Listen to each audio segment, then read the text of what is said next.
بسم اللہ الرحمن الرحیم۔ السلام علیکم ورحمۃ اللہ وبرکاتہ۔ اردو سٹوری چینل میں آپ کو خوش آمدید۔ امید ہے آپ سب خیر و عافیت سے ہوں گے۔ کہانیاں سننا بچوں کا دلچسپ مشغلہ اور نانی دادی کا نواسے نواسیوں پوتے پوتیوں کے ساتھ زیادہ سے زیادہ وقت گزارنے کا بہترین موقع رہتا ہے۔ اس سلسلے میں کہانیاں سننے سنانے کے عمل میں ہم بچوں میں اچھے اوصاف بھی پیدا کر سکتے ہیں۔ زندگی جب اتنی تیز اور مصروف نہ تھی، والدین کے پاس بچوں کے ساتھ وقت گزارنے کا ٹائم ہوتا تھا، تب بچوں کی اچھی تربیت کے لیے اخلاقی کہانیاں سنانا ایک مؤثر ہتھیار سمجھا جاتا تھا۔ مجھے آج بھی وہ خوشی کے لمحات نہیں بھولتے جب میں نانی کے پاس بیٹھ کر شوق سے شہزادوں، شہزادیوں، پریوں اور جادوگروں کی کہانیاں سنا کرتی تھی۔ ان میں سے ایک کہانی ہمیشہ میری پسندیدہ رہی ہے، جس سے میں نے کئی بار فرمائش کر کے نانی سے سنا ہے۔ آج وہ کہانی میں آپ سب کے ساتھ بھی شیئر کرنا چاہتی ہوں، تاکہ ایک نسل سے دوسری نسل میں ہماری کہانی سنانے کی روایت منتقل ہوتی رہے۔ یہ کہانی ہے 7 بہنوں کی۔ کسی گاؤں میں ایک فقیر اور اس کی بیوی رہا کرتے تھے۔ ان کی 7 بیٹیاں تھیں۔ غربت کے مارے یہ میاں بیوی اپنے بچوں گزر بسر بھیک مانگ کر کیا کرتے تھے۔ ایک دن فقیر نے اپنی بیوی سے کہا، میرا کھیر کھانے کا دل چاہ رہا ہے۔ یہ بات سن کر اس کی بیوی نے ایک سرد آہ بھری اور کہا کہ ہم غریبوں کے نصیب میں کھیر کہاں؟ فقیر اس کا جواب دیتے ہوئے بولا کہ ہم دودھ، چاول اور چینی بھیک میں مانگ لیں گے، پھر تم مجھے کھیر بنا کر کھلانا۔ بیوی بولی، میاں بھیک میں تو یہ سب اتنا نہیں مل سکے گا کہ ہماری 7 بیٹیاں بھی کھا سکیں۔ فقیر بولا کہ اری پریشان کیوں ہوتی ہے؟ ہم کھیر تب بنائیں گے جب ساری لڑکیاں سو جائیں گی، اسی طرح انہیں پتہ بھی نہیں چلے گا اور ہم جی بھر کر کھیر کھا بھی لیں گے۔ ماں کا دل بچیوں کے لیے تڑپا، لیکن دل پر پتھر رکھ کر شوہر کی بات مان لی۔ فقیر بولا، اب سو جا، کل جلدی اٹھ کر کھیر بنانے کا سامان بھیک میں مانگنا ہے۔ فقیرنی کی یہ ساری گفتگو ان کی سب سے چھوٹی بیٹی نے چارپائی کے نیچے چھپ کر سن لی۔ اس کا دل دکھ گیا کہ اماں ابا ہمارے بغیر کھیر کھانے کا ارادہ رکھتے ہیں۔ اس نے یہ ساری گفتگو اپنی باقی بہنوں کو بتائی اور کہا کہ ہم بھی کھیر کھائیں گے۔ سب سے بڑی بہن بولی کہ ہم کیسے کھائیں گے؟ تو 7ویں بہن نے کہا، ہم کھیر بنانے کے برتن اور کھیر کا سامان چھپا لیں گے۔ اگلے دن فقیر اور فقیرنی کھیر کا سامان مانگ کر جب گھر آئے تو ایک خفیہ جگہ پر سب کچھ چھپا دیا۔ اس جگہ کو 4 نمبر والی لڑکی نے چپکے سے دیکھ لیا۔ رات ہونے پر سب لڑکیاں سونے کا ڈرامہ کرتے ہوئے ایک ایک چیز ساتھ میں لے کر لیٹ گئیں۔ تھوڑی دیر بعد فقیر اٹھا اور اپنی بیوی کو جگایا، سب سو گئی ہیں، اب تم اٹھو اور میرے لیے کھیر بناؤ۔ فقیرنی دبے پاؤں آہستہ آہستہ کچن میں گئی، دیا اور چولہا جلانے کے لیے ماچس ڈھونڈنے لگی۔ بہت تلاش کرنے کے بعد سب سے بڑی بیٹی جاگی اور کچن میں آ کر کہا کہ کیا ڈھونڈ رہی ہے اماں؟ فقیر اور فقیرنی بڑی بیٹی کو دیکھ کر گھبرا گئے، کہنے لگے کہ آہستہ بولو، ہم کھیر بنا رہے ہیں، تم بھی کھا لینا، مگر ماچس نہیں مل رہی۔ بڑی بیٹی بولی کہ وہ تو میں نے سنبھال کر رکھ دی تھی، ابھی لا کر دیتی ہوں۔ چولہا جلانے کے بعد اب دیچکی نہیں مل رہی تھی۔ اسی اثناء میں 2 نمبر والی لڑکی کچن میں داخل ہوئی اور بولی کہ امی دیج کی میں نے سنبھال کر رکھتی تھی، آپ لوگ کیا بنا رہے ہیں؟ فقیر نے اس سے کہا کہ خاموشی سے بیٹھ جاؤ، ہم کھیر بنا رہے ہیں، تمہیں بھی چکھا دیں گے۔ اب ڈوئی تلاش کرنے کی باری آئی تو تیسرے نمبر والی لڑکی کچن میں آئی۔ لڑکیوں کی بڑھتی تعداد دیکھ کر فقیر کے دل میں ناگواری پیدا ہونے لگی۔ ایسے کرتے کرتے دودھ، چینی، چاول پلیٹ لے کر سب لڑکیاں ہی کھیر کے گرد گھیرا بنا کر بیٹھ گئیں۔ یوں سب کے حصے میں تھوڑی تھوڑی کھیر آئی۔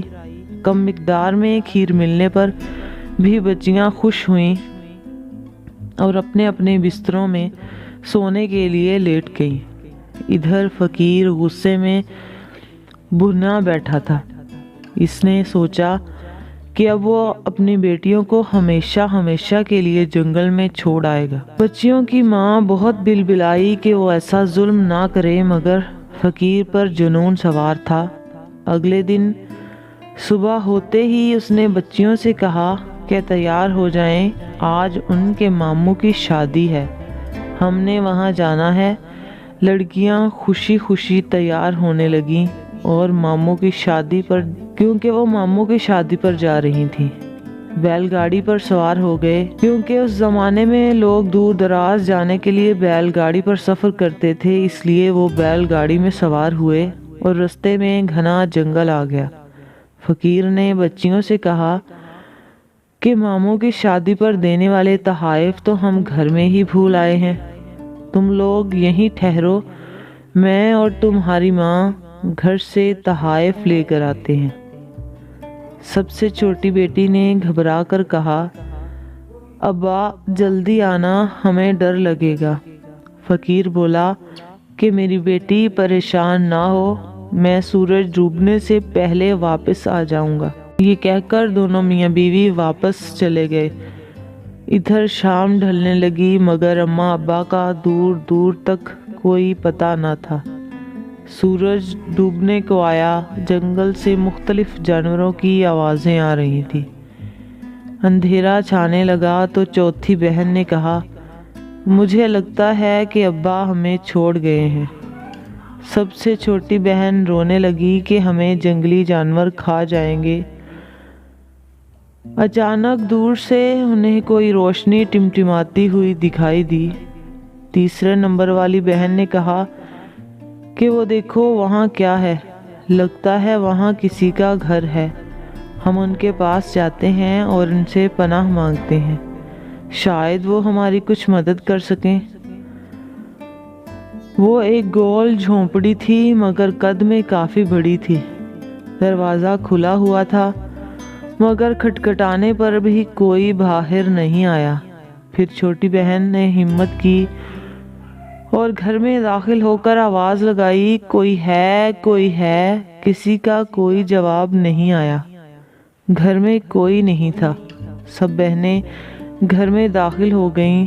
ایک شاندار جھونپڑی تھی جہاں بڑے بڑے مرتبان چینی، چاول اور دودھ سے بھرے تھے۔ لڑکیاں اتنی وافر مقدار میں چاول، چینی، دودھ دیکھ کر حیران رہ گئیں۔ صبح سے بھوکی تھیں اور کھیر ان کی من پسند ڈش تھی۔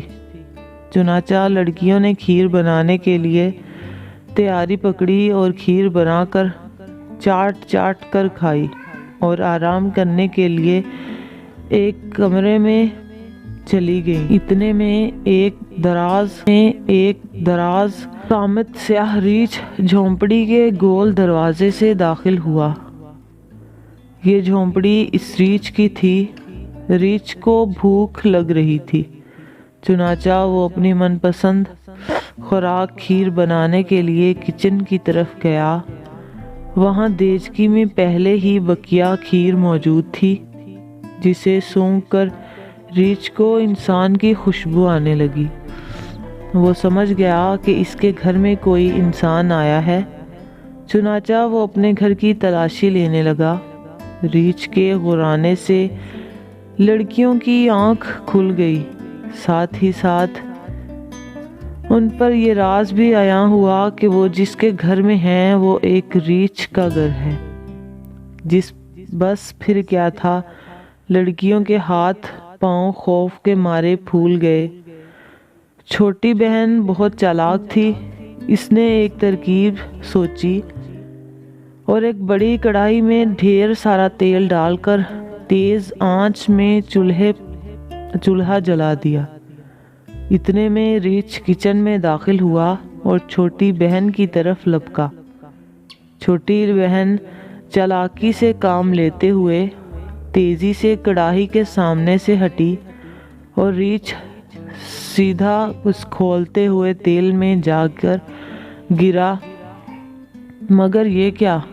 لڑکیاں یہ دیکھ کر حیران رہ گئیں کہ ریچھ تیل میں جلنے سے سونے کا بن چکا تھا۔ اصل میں وہ کوئی معمولی ریچھ نہ تھا بلکہ ایک جادوگر تھا۔ اب کیا تھا، لڑکیوں کی خوشی کا کوئی ٹھکانہ نہ رہا۔ وہ بیٹھے بٹھائے امیر ہو گئیں اور جنگل کی شہزادیاں بن گئیں۔ یہ تھی آج کی ہماری کہانی، جس سے ہمیں سبق ملتا ہے کہ ہمیشہ اللہ پر بھروسہ رکھنا چاہیے۔ ان لڑکیوں کو اللہ پر بھروسہ تھا، چنانچہ انہیں فقیری سے نجات ملی، جبکہ ان کے باپ نے غربت سے تنگ آ کر اللہ سے اچھے کی امید چھوڑ دی اور فقیری اس کا مقدر رہا۔ اس کہانی سے یہ بھی سبق ملتا ہے کہ ضروری نہیں کہ ہمیں جو کچھ غلط نظر آئے وہ ویسا ہی غلط ہو۔ بعض اوقات پس پردہ ہمارے لیے کچھ بہت اچھا لکھا ہوتا ہے، جس کا علم ہمیں آگے چل کر معلوم ہوتا ہے۔ امید ہے آپ کو آج کی ہماری کہانی ضرور پسند آئے گی۔